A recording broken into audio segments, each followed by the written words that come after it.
হ্যাঁ হ্যাঁ হ্যাঁ। হরে কৃষ্ণ। প্রভুজি ধন্যবাদ প্রণাম।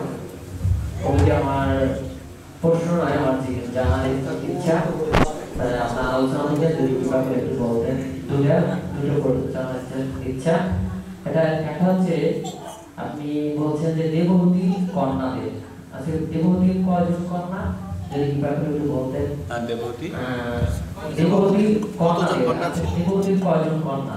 আচ্ছা। আর আরেকটা জানার ইচ্ছা হচ্ছে যে আপনি বলছেন যে আমরা তিন প্রকারের ক্লেশ পেয়ে থাকি, আদি দৈবিক, আদি ভৌতিক, আদি আধ্যাত্মিক। আর এই তিন প্রকারের ক্লেশ কি কি যদি আপনি একটু কিভাবে বলতেন যে আদি দৈবিক ক্লেশ কি, আদি ভৌতিক এবং আদি আধ্যাত্মিক, তাহলে ধন্যবাদ। হরে কৃষ্ণ। ঠিক আছে। তো দেবহূতির কতজন কন্যা ছিল, কতজন ছিল জানেন? হ্যাঁ 17 জন মনে হচ্ছে, 17 না এরকম কিছুটা আছে, যাই হোক ঠিক মনে নেই আমার। তার অনেকগুলো কন্যা ছিল, যাই হোক। তো এই যে ক্লেশ সম্বন্ধে তুমি যেটা বলছো, আধ্যাত্মিক ক্লেশ অর্থাৎ এটা হচ্ছে শরীরের দ্বারা যে ক্লেশ আসে, শরীর থেকে আমরা দুঃখ পেয়ে থাকি, রোগ হয়, এগুলো হচ্ছে আধ্যাত্মিক ক্লেশ। আদিদৈবিক ক্লেশ হচ্ছে কি, যেমন বন্যা বার্তা মরুড়ি হয়ে গেল দৈবের দ্বারা। হ্যাঁ, এখনও বৃষ্টি সিজন আসছে, বান আসলো আর আমাদের শস্য সব নষ্ট হয়ে গেল, সেটা হচ্ছে কি আদি দৈবিক ক্লেশ। আর আদি ভৌতিক হচ্ছে কি অন্য জীবের দ্বারা যে পীড়া আমরা লাভ করে থাকি অন্য জীব থেকে, ঠিক আছে। তো এইভাবে আধ্যাত্মিক, আদি দৈবিক, আদি ভৌতিক ক্লেশ। ঠিক আছে, আমরা আপনাদেরকে বলতে চাইছি যে আমি মায়াপুর ইনস্টিটিউট থেকে আসছি। মায়াপুর ইনস্টিটিউটে আমাদের প্রভুপাদ চেয়েছিলেন যে সারা বিশ্ব থেকে ছেলেমেয়েরা আসবে, সেখানে তাদেরকে এই সমস্ত শিক্ষা দেওয়া হবে। আপনারা যেমন এখানে হয়তো আমরা 1-2 দিন আলোচনা করছি, তাই না? কিন্তু ওখানে কি হয়, তারা মাসাধিক পরিমাণে থেকে পড়াশোনা করে, আর বিদেশ থেকে আসে সমস্ত যুবক যুবতীরা। তো সেই জন্য প্রভুপাদ চেয়েছিলেন যে মায়াপুরে এমন একটা ইউনিভার্সিটি তৈরি হবে, যে ইউনিভার্সিটিতে আমাদের এই বৈষ্ণব ধর্মের শিক্ষা সকলকে দেওয়া হবে। আপনারা যদি ভারতের হিস্ট্রি দেখেন, অ্যাকচুয়ালি তখনকার সময় বাংলাদেশ ভারত আলাদা আলাদা ছিল না, কিন্তু বাংলাদেশ আর ভারত এক ছিল, কিন্তু ওই কই বছর আগেই এটা ইয়ে হয়ে গেছে, ডিভাইড হয়ে গেছে। এই পাকিস্তান সব কিছু একসঙ্গে ছিল, ঠিক আছে। তো তখন আমাদের নালন্দা বিশ্ববিদ্যালয় ছিল, তক্ষশিলা নাম শুনেছ? শুনে নাই না? হ্যাঁ শুনেছ, কেউ কেউ শুনেছে, কেউ কেউ শুনে নাই। এই নালন্দা, তক্ষশিলা, এই যে সমস্ত ইউনিভার্সিটি ছিল, সেখানে আমাদের এই ভারতের গৌরব শিক্ষা দেওয়া হতো। আর সেখানে পড়ার জন্যে সারা বিশ্ব থেকে লোক আসতো।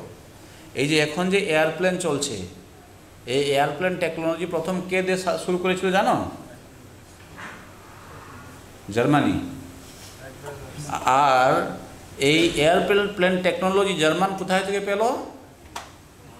এই গৌতম ঋষি তিনি দিয়েছেন এই টেকনোলজি, তারা এসে ভারত থেকে চুরি করে নিয়ে গেছে। হ্যাঁ, এটা আমি এমন বলছি না, এটা ইতিহাস আছে। এমন এই এক সময় ওরা কী করেছিল, আমাদের এই নালন্দাতে বহুত বড় লাইব্রেরি ছিল। তারা দেখছে যে এই ভারতের কাছে এমন সম্পদ আছে, এরা তো সকলকে টক্কর দিয়ে এগিয়ে যাবে। সেজন্য ওরা ভারতকে ছেড়ে যাওয়ার পূর্বে এই নালন্দা ইউনিভার্সিটিতে আগুন লাগিয়ে দিয়েছিল। কেমন নৃশংস কাজ করেছে দেখো। তো আমরা এখন এই মায়াপুর ইনস্টিটিউটের মাধ্যমে কি করছি, ভারতে কখনো নষ্ট হয় না, কারণ আমরা গুরু পরম্পরা ধারায় আমাদের কিছু সেই সম্পদ এখন গচ্ছিত আছে। তো আমরা এখনো কি করছি, পূর্ব সময়ের মতন ভারতকে আরও সেরকমভাবে স্থাপিত করতে চাইছি। অর্থাৎ মানুষ আসবে, তারা শিক্ষা লাভ করবে, তারা যথার্থভাবে মানব জীবনের যে কর্তব্য সে সম্বন্ধে জানবে, এই জন্য আমরা একটা ইউনিভার্সিটি সেখানে শুরু করে দিয়েছি। ভক্তিবিনোদ ঠাকুর চেয়েছিলেন, প্রভুপাদ চেয়েছিলেন। নেক্সট, যেখানে যদি আমরা বলি, আপনার জানুন আমরা এই গত মাসে 25 বছরের একটা রৌপ্য জয়ন্তী সেটা আমরা উদযাপন করলাম। সেই রৌপ্য জয়ন্তীতে সারা বিশ্ব থেকে আমাদের ভক্তরা এসেছিল। 1500 ভক্ত সেখানে এসেছিল। আমাদের ইতিপর্যন্ত সারা বিশ্বের বিভিন্ন জায়গা থেকে 40 থেকে বেশি দেশ থেকে এই ছেলেমেয়েরা সব পড়তে আসে। এখন আমাদের বাংলা কোর্স চলছে, ইংলিশ কোর্স এই গৌর পূর্ণিমার সময় খতম হলো, ঠিক আছে। বাংলাদেশ থেকে অনেক ভক্ত আসে আমাদের পড়ার জন্যে। তারপরে আমাদের অনেক রকমের কোর্স রয়েছে, 25 থেকে বেশি কোর্স আছে, ঠিক আছে। এখন পর্যন্ত 22,000 ছাত্রছাত্রী পড়ে গেছে। কিন্তু এই যে এদেরকে যে আমরা পড়াচ্ছি, এদেরকে পড়ানোর জন্য কি হয়, নেক্সট আমাদের জন্য কিছু সুবিধার প্রয়োজনীয়তা আছে। Okay, highlights we can go next. এই দেখো, এখন আমাদের এই যে চিত্রটা আমি দেখাচ্ছি, এইটা হচ্ছে আমাদের ক্যাম্পাস।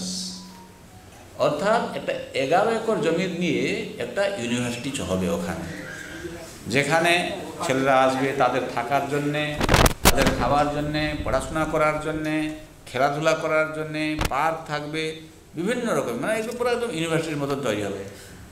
তো সেইটা এখন আমরা করতে যাচ্ছি। কিন্তু এখানে আমরা প্রথম একটা বিল্ডিং করেছিলাম, যেটা এখানে দেখানো হচ্ছে, আপনারা তো অনেকে জানেন। এর সাথে এটা আমরা 2017 সালে করে দিয়েছিলাম। কিন্তু এখন সারা ক্যাম্পাসকে ধীরে ধীরে আমাদেরকে তৈরি করতে হবে। তার জন্য দেখা যাচ্ছে কি না, এই যখন এখন দেখুন একটা কুটির আছে এখানে, ওখানেটা এই যে ছোট্ট একটা টিনের চাল দেখা যাচ্ছে, ওটা হচ্ছে আমাদের কিচেন। ওখানে বসে আমরা এখন প্রসাদ পাই। কিন্তু এখন আমরা একটা ক্লাসরুম বিল্ডিং করতে চলেছি। এটা হচ্ছে ক্লাসরুম বিল্ডিং হবে। এই ক্লাসরুম বিল্ডিংয়ের যেমন একটা ফুটপ্রিন্ট আমি তার ড্রয়িং আমি দেখাচ্ছি আপনাদের, অলরেডি আমরা রেডি করে ফেলেছি। এই ক্লাসরুম বিল্ডিং এখন আমাকে টোটাল 6 কোটি মতন টাকা খরচা হবে। কিন্তু 6 কোটি থেকে অলরেডি আমি 1.5 কোটি টাকা আমাদের কাছে আছে। তো আমরা চিন্তা করছি আজ 1.5 কোটি মতন আমরা কালেকশন করতে পারি, তাহলে কি হবে, কনস্ট্রাকশন চালু করে দেবো। আর পরে 3 কোটি আসবে, আমরা কমপ্লিট করে দেবো। যখন এটা হয়ে যাবে তখন কি হবে, যেমন এখন আমার ক্লাস কোথায় হচ্ছে জানেন তো, 2 জায়গায় হচ্ছে। যেহেতু আমার ক্যাম্পাসের মধ্যে জায়গা নেই, আমার খুব কষ্ট হচ্ছে, সমস্যা হচ্ছে। যদি আমার বিল্ডিং হয়ে যায় তাহলে আমি কি করব, ওইখানে সকলকে দেখে ক্লাস দিতে পারবো। তো এখানে বিভিন্ন রকমের সুবিধা আছে ভক্তদেরকে শেখানোর জন্যে এই ক্যাম্পাসে। তো সেটাকে আরও ভালো করে আমরা বৃদ্ধি করার জন্য একটা ক্লাসরুম তৈরি করতে চাইছি। তো আমি এটা দেখাচ্ছি এই কারণে যে না you can go yes. So আমরা এটা দেখানোর উদ্দেশ্যটা হচ্ছে এরকম যে যদি আপনাদের ভিতরে সেরকম সুবিধা থাকে, আপনারা আমাদেরকে সহযোগিতা করুন এবং আমরা এই সেবা ভক্তদের জন্যে করছি। আর আপনারা যারা সহযোগিতা করবেন অবশ্যই আপনি তার থেকে একটা অংশ পাবেন। কীরকম অংশ পাবেন বলি বুঝেন। যেমন কি হয়, সকলে কিছু না কিছু কোথায় দান ধ্যান করতে চায়, কেন বলে কিছু জন আমার পুণ্য লাভ হয়। এটা কিন্তু জাগতিক পুণ্য নয়। আমাদের এখানে কারা পড়তে আসে জানেন, যারা ইস্কনের সন্ন্যাসী হচ্ছে, যারা ইস্কনে গুরু হচ্ছে। এই যেমন আমরা এই গৌর পূর্ণিমাতে একটা কোর্স করলাম, যারা ইস্কনের গুরু হতে চলেছে বা যারা অলরেডি গুরু হয়ে গেছে তাদেরকে আরও ট্রেনিং দেওয়া হচ্ছে। এইসব অনেক হাই লেভেলের ট্রেনিং। তার মানে চিন্তা করে দেখো, যে গুরু হয়ে গেছে বা গুরু হতে চলেছে, সে এখানে পড়ার পরে যাচ্ছে, যত লোককে প্রচার করছে তার তো কিছু সুফল সে লাভ করছে কি করছে না। আর যারা এই তোমার থেকে অনুদান নিয়ে এটা তৈরি করলো আর সেই ফ্যাসিলিটি যে তারা ইউজ করে শিক্ষা লাভ করলো, তারপর গিয়ে বহু বহু লোকদেরকে তারা ভক্ত বানাইছে, তার একটা সুফল তোমাদের খাতায় অবশ্যই জমা হবে। তো সেই জন্য আমরা চাই, যেমন ভক্তিবিনোদ ঠাকুর যখন এই যোগপীঠে মন্দির তৈরি করছিলেন, আমি এটা এই জন্য বলছি, কেউ কেউ মনে করে প্রভু আপনার তো অনেক বড় বাজেট, 6 কোটি টাকা আমাদেরকে দেখাইলে আমরা তো গরিব কী করব। এখানে বক্তব্যটা আছে এইরকম, ভক্তিবিনোদ ঠাকুর যখন যোগপীঠ তৈরি করছিলেন, যোগপীঠ জানেন তো, মহাপুর জন্মস্থানে মন্দির তৈরি করছিলেন, তখন তিনি ম্যাজিস্ট্রেট ছিলেন। তখন তিনি বলছেন যে আমি যদি কোনো একটা বড় লোকের কাছে যাই, সে কি করবে, টাকা দিয়ে দিবে, একাই মন্দির তৈরি করে দিবে, কিন্তু আমি সেটা করব না। উনি বলছেন আমি প্রত্যেকটা মানুষের বাড়িতে বাড়িতে গিয়ে 1 টাকা করে চাইব। কেন? এই যে মহাপ্রভুর মন্দিরটা হবে, তার ফলটা আমি সকলকে দিতে চাইছি।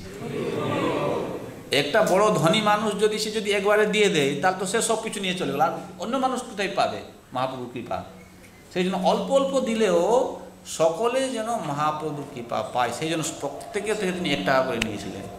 তা আমরা এখানে সেই জন্য বলছি যে আপনাদের যেরকম ক্ষমতা থাকবে, আপনারা যদি এর সঙ্গে এই যজ্ঞে যোগদান করেন, তাহলে অবশ্যই একজন মহাপ্রভুর বিশেষ কৃপা আপনার সকলেই লাভ করতে পারবেন। তো সেই জন্য আমি এটা দেখাইলাম, আপনাদের সহযোগিতা আমরা একান্ত কামনা করি। হরে কৃষ্ণ। श्रीपाद पद्मनाभ ब्रह्मचारी प्रभु की जय। श्रील प्रभुपाद की